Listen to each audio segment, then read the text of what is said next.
Okay, in this tutorial, I'm going to show you how you can use the free podcast creation tool in your classroom. And this tool is called Synth, or Go Synth, as the website says.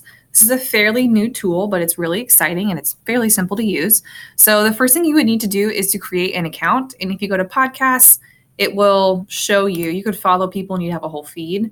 But if you go to podcasts, this is where they'll automatically create a first podcast for you, where you can kind of play around before you share it with others. So I go to my first podcast. I can add a background here for my podcast channel if I wanted to. I can determine the order of the different videos, I guess not videos, but recordings that would show up here if there were several on this podcast. I'm just going to leave those settings as they are. I can also see sharing options here once I have added a recording to this. That's how I can share. And I can play with some of my settings here as well. So I can add a different title if I want. I can add a different description.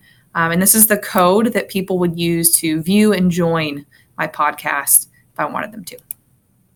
All right, so to actually make a recording, you don't need other tools. You just need this website. You'll click the plus button.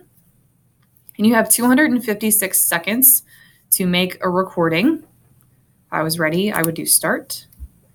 And this is where I would do all of my talking. This is my sample podcast. I could talk here for a while, and it does show you a progress bar here, so you know how much time you have in a more visual way other than just seconds.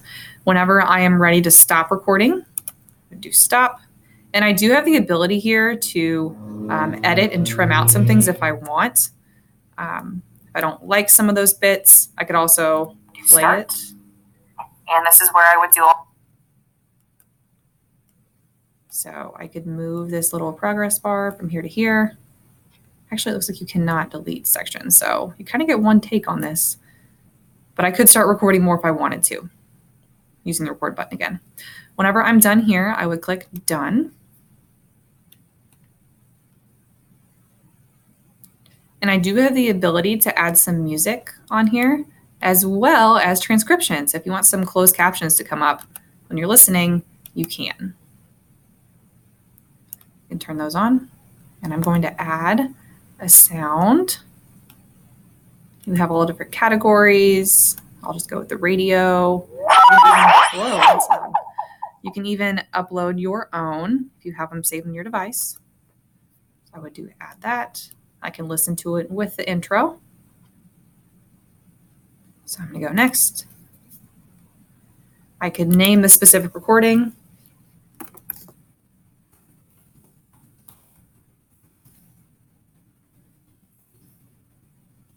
Add links here if I want to add links to another website. And I could add files if I wanted to.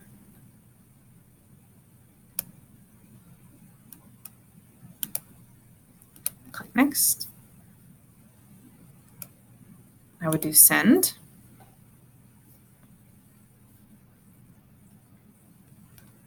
So I could share this with my students, with the web link, with the embed code, or I could just give them my specific channel, which you saw on the first screen. So this is how you use Synth.